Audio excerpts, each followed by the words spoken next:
Hi, here we are again. Last day, according to the weather people, the last day of summer. Sad, very sad. Never mind. It gives us more time to come up in places like this and work on our model railways. And this is our late summer roundup and review. Now, it's very unusual for Extor Junction to review something new, but I hope you're going to find it interesting. Right, well, as you probably know, we went to Hornby, the open weekend for the one-to-one collection, where we were exhibiting, and one of the publishing firms were there, and part of the stuff that they were selling on their stand were PM bespoke models, and we happened to find a kit for a model of Exmouth Junction signal box. There we are, and it's a wooden kit, and it's just what we want for Extor Junction, so we'll be having a look at that in a moment, and I think you'll find that interesting. And the other thing, and it's not very often we spend money, I know we don't like to spend money, but we couldn't resist the new Bachmann 08 shunter. Here we are. Lights, sound, singing, dancing, coupling, uncoupling, and does everything but win the lottery for you. But there we are. We'll do a review of that shortly as well, so show you if we have a play with that. So I hope you find it interesting, plus we'll be running a few trains, and perhaps you'll let us know what you think. Okay, so let's get back into railways.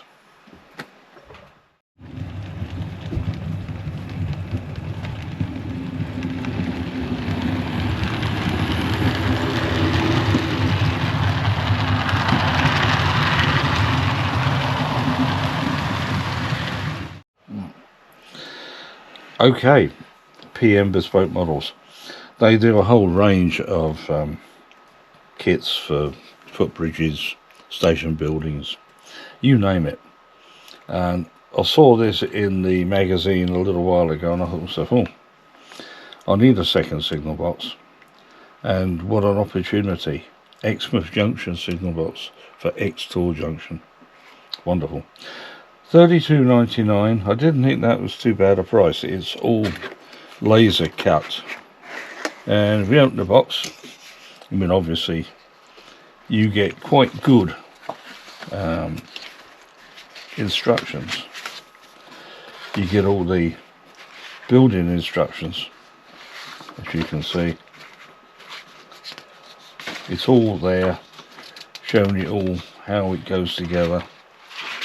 But what's nice, at the back there's a sheet that shows you exactly how things are laid out, how the parts are, which parts you need, how they're numbered, everything. So even somebody like me can build something like that. We'll see. Okay. And you can see the parts in the box. There's the base for it, and there's some beautiful very fine etch parts showing you the window frames. That really is nice, the doors, and you get the clear glazing parts, which will, they got a film on them, but the clear glazing parts which will push out, and even the base has got the brick embossed in it. And I reckon that would go together nicely using a couple of the ratio signal box interior kits, because a box like that has an awful lot of levers. I started my railway career in signal box, and I know about levers. Yeah. So yeah,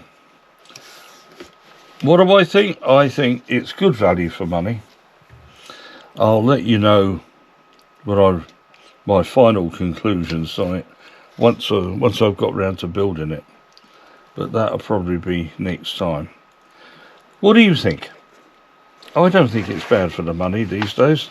It's nice to see something that's not plastic 3D printed by so-called model makers, computer operators. But yeah, worth a go. Okay.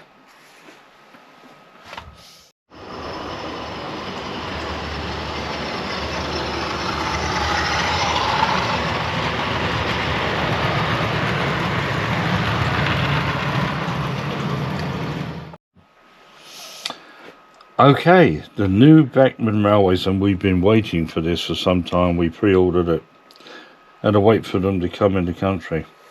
That is the new Bachmann, the number 35/926 SFX. I don't know why does everybody do that? Anyway, they all do, so we have. Class 08 in BR green with wasp stripes weathered. Oh, oh, can't be bad. Yeah, sound fitted deluxe. Okay, let's open it up. Let's see what you get for, I hate to say this, £300 plus from Nigel TMC, was it? TMC Model Centre. And of course you get the usual leaflets with it, where you can fit all the extra pipes, and you get alternative couplings and what presses what and what plays what, and push button 2 to get the Royal Philharmonic Orchestra. You name it, you get it with these things. I won't go into it all. We'll see once we get it on the track. But it's so deluxe, but I can tell you this, it has never played in the Royal Albert Hall, okay? It's alright, it's one of those mornings. Okay, let's open it up. Underneath, of course, you get all the fittings, the blanking plate and the bits and pieces. It is fitted with Stay Alive, gives you an extra 4 seconds flywheel. There's the logo. I tell you what, the detail is beautiful. The sanding pipes, each end there are your special couplings, one each end, and you've got working lights, those very fine lights. And you can't quite see it in the video, but if you look through the cab windows, it's got all the control panel and all the controls and everything in there. My only criticism would be, and I never criticised, and I can hear my wife laughing her head off at that remark. My only criticism is the fact that they've gone to all the trouble of fitting the controls. There's even wipers on the windows, but there's no driver. Why do they never put a figure in these things? Sprung buffers, of course. Look underneath there. These locomotives, obviously, they've got the outside rods, and they are severely restricted speed-wise. And when I first started on the railway as a box boy in Ramsgate box, Ramsgate had its own 08 shunter, just like this one, but in blue. And it used to shunt the yard with the cripple wagons, and then it used to go to Margate and shunt the yard at Margate. And on one occasion they decided to see what it could do speed-wise, and they managed to throw the rods, and it broke down halfway. They were not popular. But right, okay, as you can see, wasp stripes. Let's put it on the track. Let's see what it'll actually do, okay?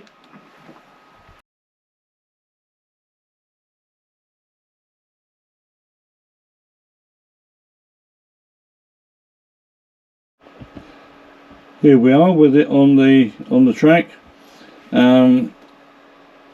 If I ask Nigel to fire up the engine.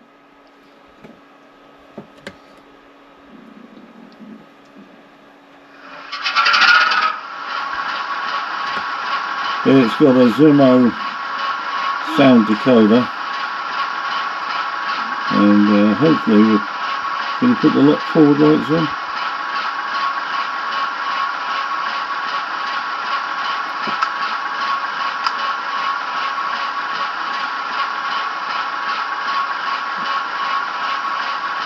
It comes with a sheet of numbers for the various things. Right, what we're going to do, we're going to, just to show you it moving, we're going to go up and make up a short freight train. Okay, alright Nigel, you're going to take it away.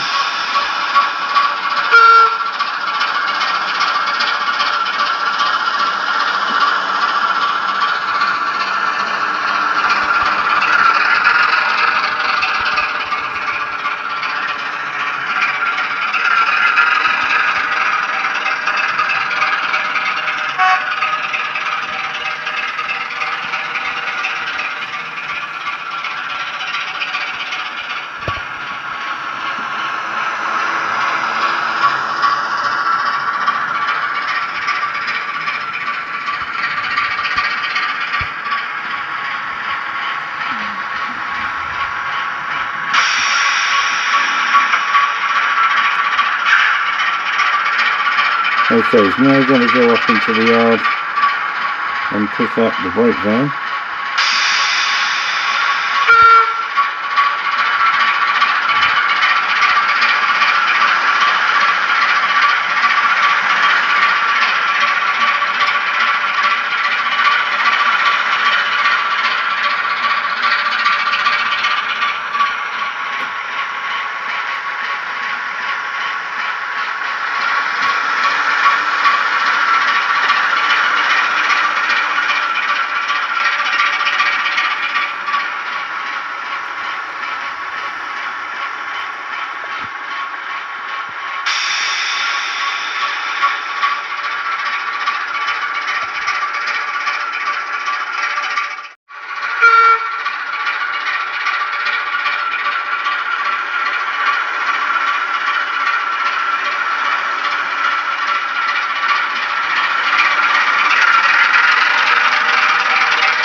Well, wasn't that fun? What do I think? Well, the 08 runs beautifully. Has no problems at all in that way. The coupling and uncoupling, first of all, you've really got to make sure that if the vehicle you're coupling to or uncoupling to doesn't have a hook, it will work every time. But it's not as straightforward as they make out. If you've got two hooks together, the one from the 08 and one from the vehicle, then yes, the 08 will lift up its hook. It won't do anything about lifting up the other one. So you've either got to have no hook on the vehicle at all and just the one on the 08, or if the other vehicle has the earlier type of coupling, the bigger type of coupling, so the hook lays to one side, then it'll work. So it's not as straightforward as they like to portray, shall we say, in the adverts. But it's a wonderful thing. I can see it being very useful for the future when most locos will be fitted with it to make life a lot easier. At the moment, the sound's great, and everything else, the detail, the lights, but it's expensive. So that's my opinion. If you really want one, go out and get one, but just beware of the limitations of it. Okay, well that's it. So here we are, we're heading into autumn. It's time to start looking around. I personally, I'll be looking at the new Great Western 4400. So it's time to start thinking about writing up your Christmas list, because let's face it, the next bank holiday will be Christmas Day. Well, that's upset a few. Anyway, okay. From myself, Bob, from my cameraman, chief builder, and everything else, Nigel. Bye. And don't forget to subscribe. And please leave your comments down below. We love to read them. And till next time, bye.